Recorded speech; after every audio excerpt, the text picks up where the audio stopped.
On the tarantulas. Look here. This is the hole of the tarantula. Do you want to see the tarantula itself? Its web hangs here. Touch it, make it tremble. Here it comes. Willingly. Welcome, tarantula. On your back your triangle and mark sits in black. And I know too what sits in your soul. Revenge sits in your soul. Wherever you bite, there black scabs grow. Your poison makes the soul whirl with revenge.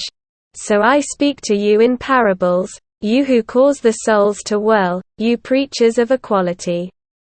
Tarantulas you are to me and hidden avengers. But I want to expose your hiding places to the light. Therefore I laugh into your face my laughter of the heights.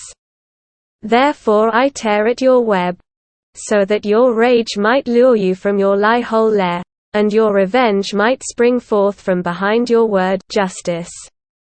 For that mankind be redeemed from revenge. That to me is the bridge to the highest hope and a rainbow after long thunderstorms. But the tarantulas want it otherwise, to be sure. That the world become full of the thunderstorms of our revenge. Precisely that we would regard as justice, thus they speak with one another. We want to exact revenge and heap insult on all whose equals we are not, thus vow the tarantula hearts. And will to equality, that itself from now on shall be the name for virtue, and against everything that has power we shall raise our clamor. You preachers of equality. The tyrant's madness of impotence cries thus out of you for equality. Your secret tyrant's cravings mask themselves thus in your words of virtue. Aggrieved conceit, repressed envy. Perhaps the conceit and envy of your fathers, it erupts from you like a flame and the madness of revenge. What is silent in the father learns to speak in the son. And often I found the son to be the father's exposed secret. They resemble the inspired, but it is not the heart that inspires them, but revenge. And when they are refined and cold, it is not the spirit but envy that makes them refined and cold. Their jealousy even leads them along the thinker's path, and this is the mark of their jealousy, they always go too far. Such that their exhaustion must ultimately lay itself to sleep in snow. From each of their laments revenge sounds, in each of their praisings there is harm, and being the judge is bliss to them. But thus I counsel you my friends, mistrust all in whom the drive to punish is strong. Those are people of bad kind and kin, in their faces the hangman and the bloodhound are visible. Mistrust all those who speak much of their justice. Indeed, their souls are lacking not only honey. And when they call themselves the good and the just, then do not forget that all they lack to be Pharisees is power. My friends, I do not want not be mixed in with and mistaken for others. There are those who preach my doctrine of life, and at the same time they are preachers of equality and tarantulas. They speak in favor of life, these poisonous spiders.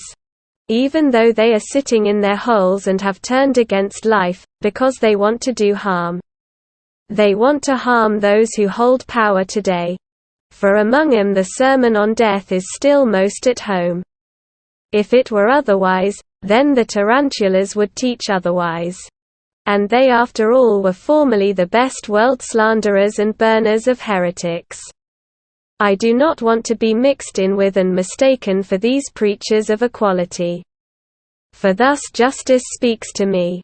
Humans are not equal. And they shouldn't become so either. What would my love for the overman be if I spoke otherwise? On 1,000 bridges and paths they shall throng to the future.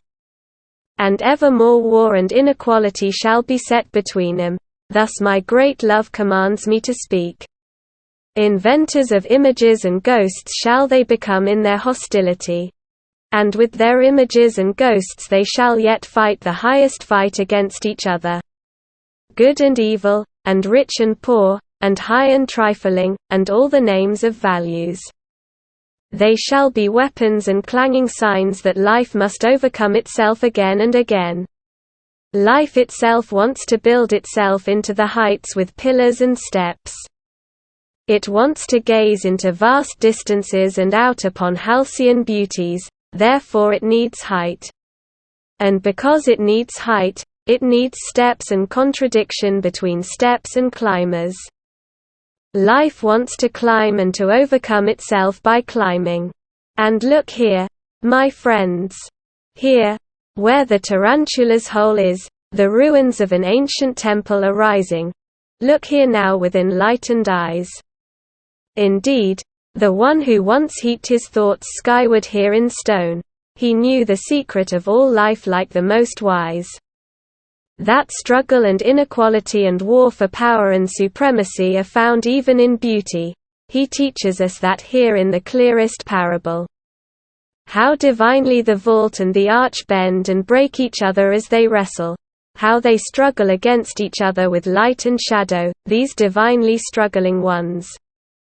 In this manner sure and beautiful let us also be enemies, my friends.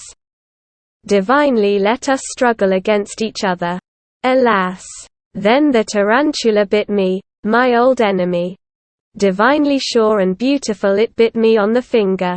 Punishment and justice must be, thus it thinks. Not for nothing shall he sing his songs in honor of hostility here.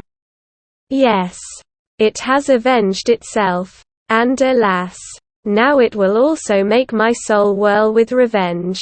But so that I do not whirl, my friends, bind me fast to this pillar here. I would rather be a stylite than a whirlwind of revenge. Indeed, Zarathustra is no tornado or whirlwind, and if he is a dancer, nevermore a tarantella dancer. Thus spoke Zarathustra.